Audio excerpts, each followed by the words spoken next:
All right, I think it's time for us to get a brief update. I've had kind of some continuity issues. I've done some work off camera, and until I go through my video editing, I'm not sure what all I've included at this point or not. So let's give an overview as to where I am and try and get a little more consistent from here on out.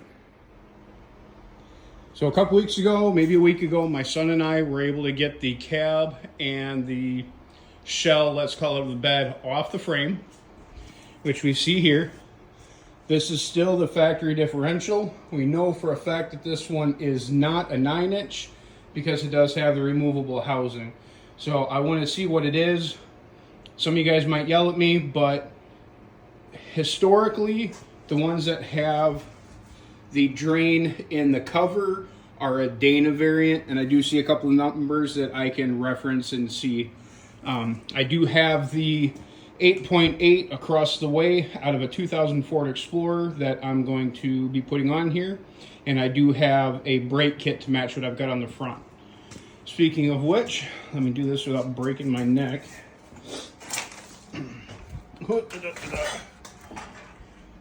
So we do have the front Mustang 2 suspension put on.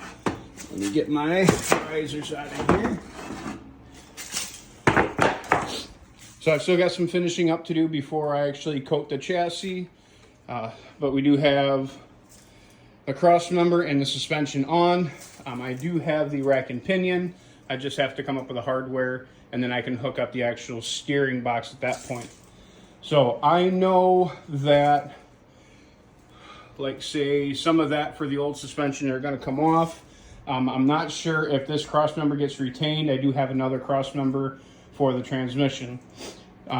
We've got the front cab mounts, the rear cab mounts attached to these guys here, and then we've got the rear suspension. So what I'm going to be working on at this moment, I don't know if it's my eyes or the camera, it's getting a little bit fuzzy here. Let's back up a touch.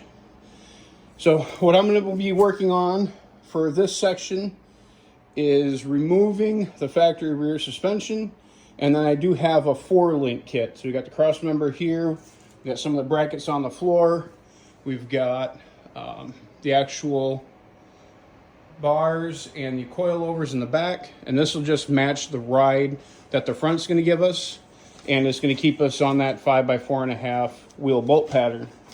And last but not least, on something like this, I do have the instructions that I am going to have to rely on.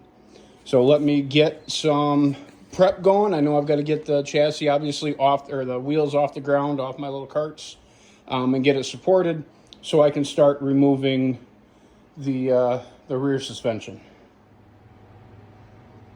All right, so at this point, I've got the frame up on jack stands. I was able to get the wheels off. I had to tilt the frame just a little bit to get in here where I need to, and through some unusually helpful information online, which is getting harder and harder to find these days. Right down here, might be kind of hard to see, but is a little mark that says 44. Let's breathe in the phone here, which marks this as a Dana 44. So this one will go into the save pile because I might be able to use that for something. And they did use Dana's factory and forged for a while, the Dana Spicer axle. So it's not necessarily mean this thing's been had into. It could have come factory, although I think they said the 41s are more common in the trucks. But again, for another day. So the next thing I need to do, I'll take off the bump stops. Oh, I probably forgot to mention, you want to mark the center line of your axle so you know when you're lining up your new one, you're where you need to be. So I did measure it out. Pretty much you're right in the center. That bump stop is going to be right where the center of that axle is. So again, when you're lining up the new one, you know you're kind of in the right spot. So at this point, basically I'm just going to remove the front and rear hangers for the leaf springs, and I'll be able to just pull this thing out as a total unit. And then I will have to cut and drill the mounts off, and it says the front needs to be a 7/16. So we'll see. My drill bit collection has seen better days, so I might have to go source another set. I haven't gotten to the rears yet, but those are going to come off as well. I know when I got this thing, the rear cross member was already off, so I know I'm going to have to get a replacement there. But when I get a little further in the project, I'm going to be putting a new gas tank, and it's going to go right there. So that will come in the future. So I'm going to do this as quick as I can because I don't want any more split and separation in the frame as I need to. But I know once I remove these, this is going to go in. This is the upper cross member that everything's going to kind of locate off of. So first step, removing the springs in the axle. Second step, removing the front hangers. Third step, mocking up the cross member. Here we go. All right, so I loaned out all of my standard sockets to a friend of mine to do a motor swap. So I'm gonna do what I can with the metrics that I have. So looks like, I did one of these before, but it's been a while. I had to remind myself. The front ones, you actually just were able to remove the shackles and pull everything apart. This one here, there's a bolt here, a bolt here. And on the front side, there is a bolt right there. And when you pull those bolts out, if I remember correctly, you just drive a pin out of the center. And I mean, I can probably just do that bottom. I don't have to mess with the top one. But once you do that and you take the grease zerk off, you can drive a pin out and then the whole thing will come loose. So let's see if I remember what I'm talking about. And next step should be getting this thing removed.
So I'm running into an issue with the pins being stuck in there.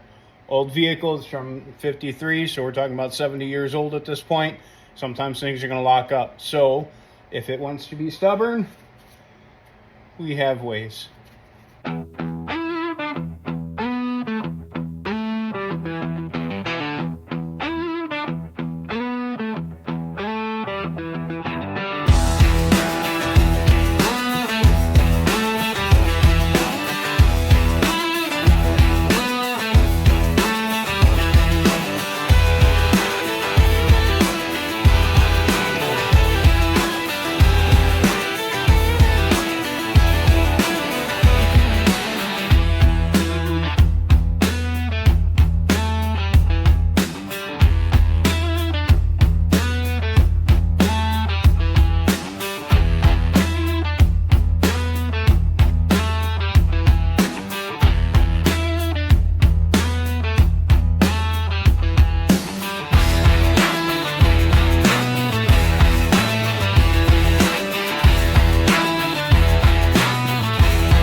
Slow but sure, we'll get her cut off.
All right, not sure how much that you saw. I realized I wasn't aimed in the best direction, but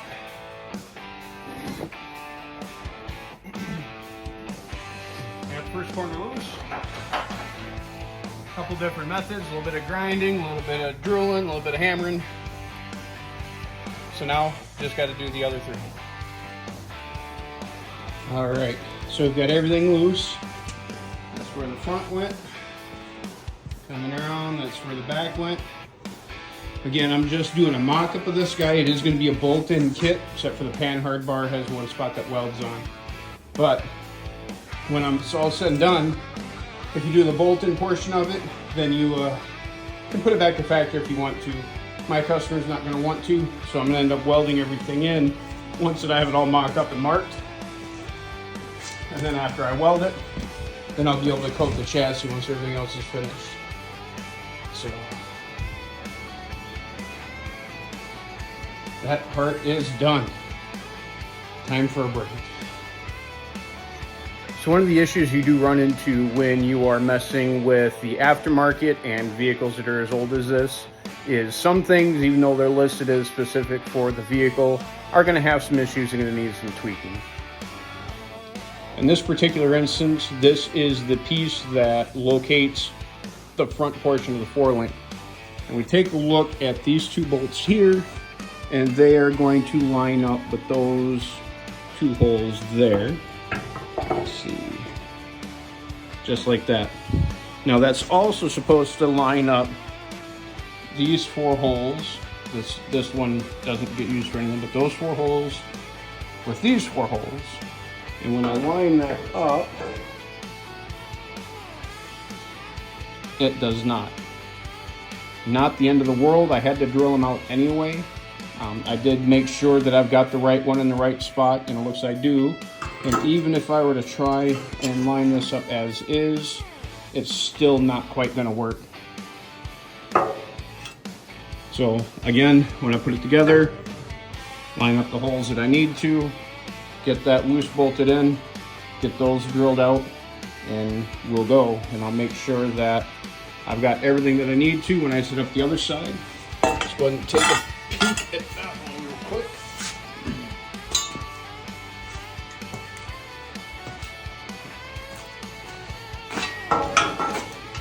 Pop that up. Pardon the motion here.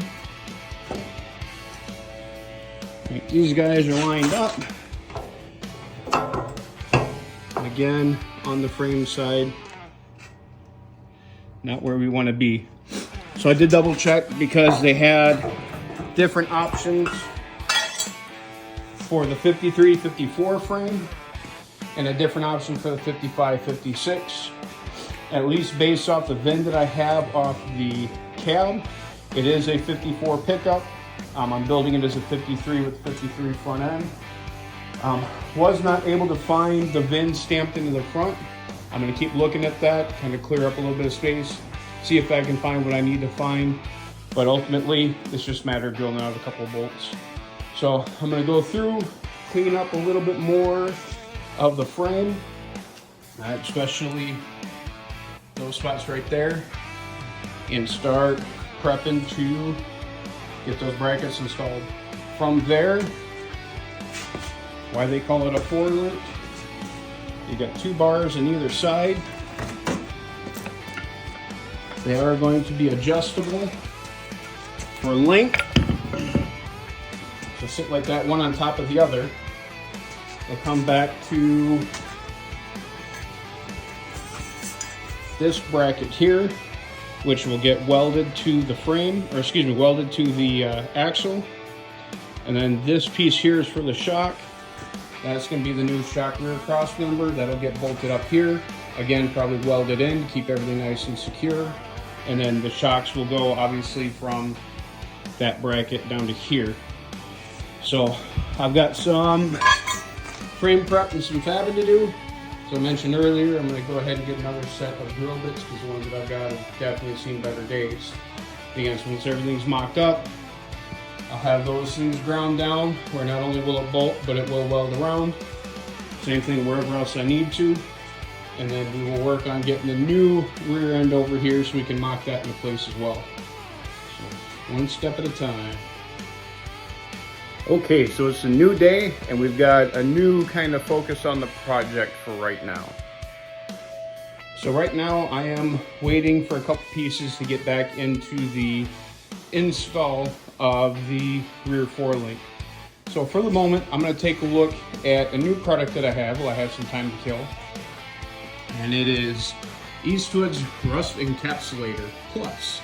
So I've used Pour 15. Pour means paint over rust, and it's meant to be like a frame coat, chassis coat, anything that you want to, if there's, say rust that you didn't get completely out of a project, it's going to help seal it up and keep it from coming back. Real common to do chassis and suspension stuff with this. You can see right here, we are applied directly over rust, roll, brush, or spray. So I'm going to start with these chip brushes. I got a couple different sizes depending on what kind of nook and cranny I got to get into. And I'm just going to give it a basic once over coat, get the frame in good space. You don't need to get the whole thing down to bare metal. So I'm going to take a wire brush, just a regular handheld wire brush, this guy here, and my Scotch-Brite pad. So I'm just going to knock down some of this stuff to make it a little bit loose, just so it doesn't flake off, but I'm not getting all the way back down to metal. I'm just knocking that down. And then I've got some mineral spirits. I'll wipe it down and then start putting some of the paint on. So again, there's some things that I know have to come off yet, like that tab there on both sides. I know this hanger down below, I believe on both sides. Those will all come off. Again, I'm not sure about that particular cross member. that one stays. I think the belly pan leaves. I don't recall. I got to do a little bit more research into the front end style. Those little tabs. So I know some of this is going to end up being redone. I just want to get a good base coating on it. Again, review the product. So again, I'm going to start with the chip brush, kind of getting the little corner areas, and then I'll use the roller to get across the main flats. And I'll probably just come to this main cross member here. I want to get an idea how the product, how it works, how it goes on. And then when I'm closer, because again, I'm still in chassis mock-up stage, when I get a little bit closer, I will hook up a spray gun and make sure I get into everything. So like getting up inside the boxing plates there might be tough with other means, but I can get the sprayer up in there. So a little bit of chassis prep, and then I'm going to start getting my paint on.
Well, the roller didn't hold up as well as I wanted it to. Good thing the roller replacements are cheap. But the product is doing pretty well. So this is from one coat, and you read the directions on the back of the can.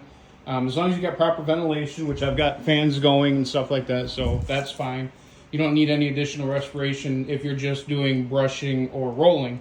Now, if you get the sprayer on, you want to take your standard precautions for doing any kind of aerosol-based painting or any atomized painting. So a couple of nooks and crannies I didn't get into quite yet. I'm going to end up pulling all this back apart again, getting that upper cup, and get underneath without, coating the chassis and stuff. I want to keep all that clean. I went a little bit further than I was intending to, just because I had a little extra product in the bucket I'm using. But for the most part, I did get the satin black one, and then we'll see what my customer says, and if he wants it a little bit shinier, when I do my final coat, I can use the gloss. It'll be just fine. But it's got really good coverage. My bigger issue is clearance around the chassis than anything else. But especially when it's all finished and I've got the frame itself actually finished, this will look, really good, full complete chassis. Again, when I get everything mocked up where I want it to be before I do final assembly of the entire chassis, I will be taking everything back apart. I'll be having the frame, maybe hung or at least propped up where I can get the underside. A lot of folks will choose to powder coat. That's fine.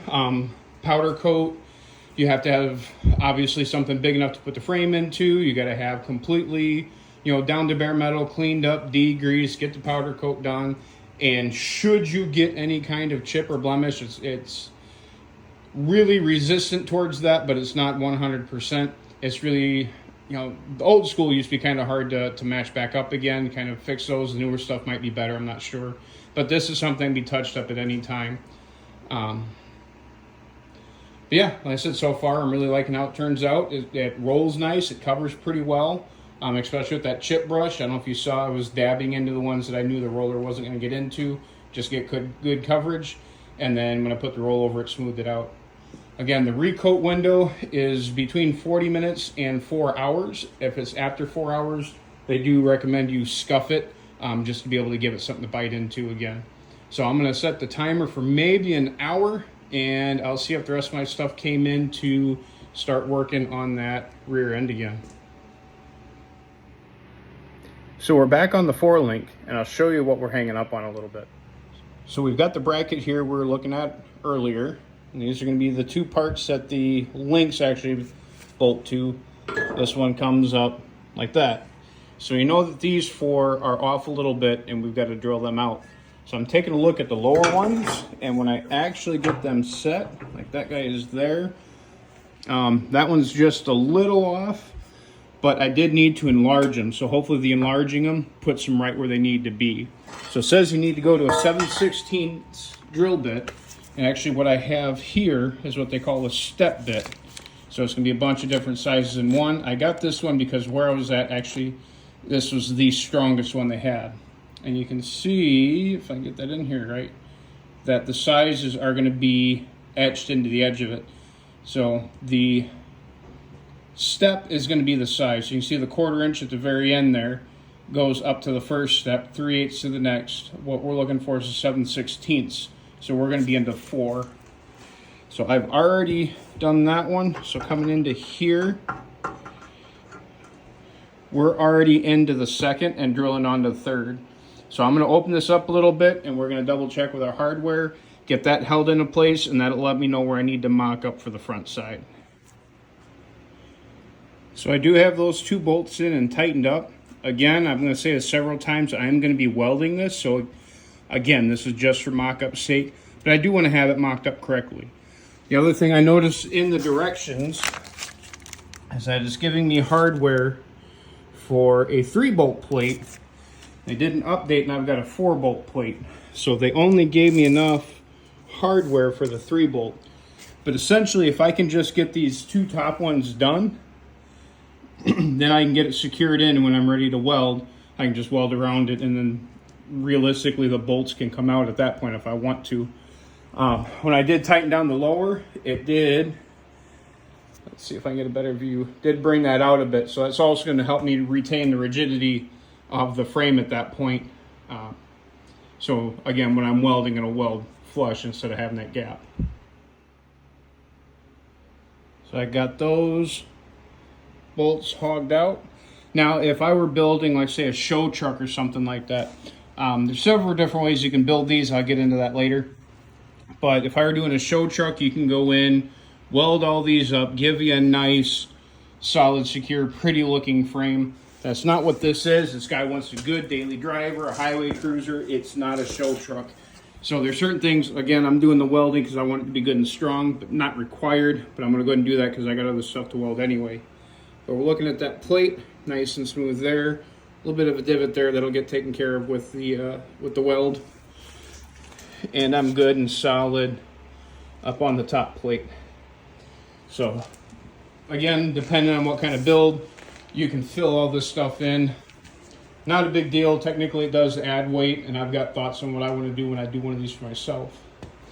But moving on, we're gonna have one for the other side, and then we'll locate the bars. Once I get the bars started to get located, then we'll wheel that other differential in here and see where we're at.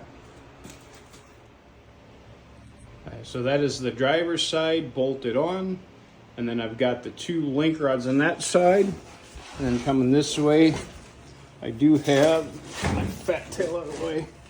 I do have the 2 link rods on this side. So that's going to be where it centers off the frame. The 2 rods come down, and this will be the part that connects to the axle. So that notch there is where the axle will fit, and then as the suspension goes up and down, it moves like that. These bars are adjustable to give you some alignment control. It'll give you some pinion angle. So if you extend the lower one out more, then this piece will actually rock forward or rock backward, depending on what you need. The whole thing in, the whole thing out. So you can give it a little bit of caster if you want to. And again, it's going to adjust some of the pinion angle. We'll get into that when we get further along. The thing that this doesn't do is there's going to be some flex side to side. That's going to allow your axle to move. That's what this other piece, called a panhard bar, does. And then I got to see how the mounts themselves go. But essentially, this bar is going to mount to the axle sideways to get a better shot. And then when that gets locked in, that will keep the axle from moving this way. It does have a ball joint at the end of it, so it does give it some like shock protection, but it will actually lock that rear end in and keep it from wiggling around on you while you're driving. So I'm going to get that other piece set up, get those bars. I did pull it out just 40 turns, just give me kind of a base number on it. Obviously, when I get aligned, it'll get a whole lot closer. But another step down. So at this point, I've got a second coat all the way down. And the ones I'm questionable about, I went ahead and coated just in case. The ones that I know are not going to stay, I didn't bother painting. But yeah, like I said, I know I'm going to have a third coat. Looks like I missed the top of that strut tower. I know I'm going to have a third coat, just up to the customer whether they want to do a flat or a gloss. So I do have both of the main frames in. I'm still working on lining up the shock tower, or the upper shock mount, which should bolt in that hole there and that hole there.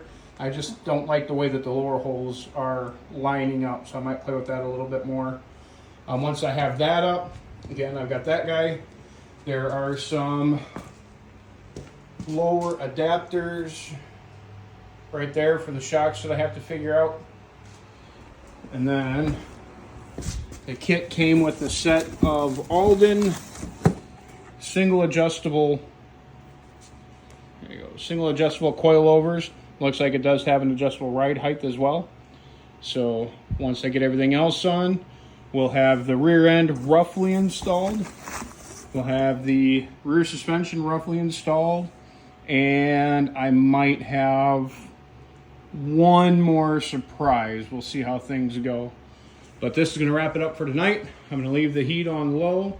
Gonna let this thing cure overnight.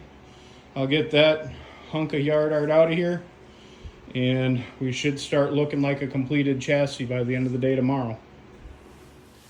And that wraps up the second video of the F100 build. For a little bit of clarification, when I bought it for me, I like the 55 F100s the best.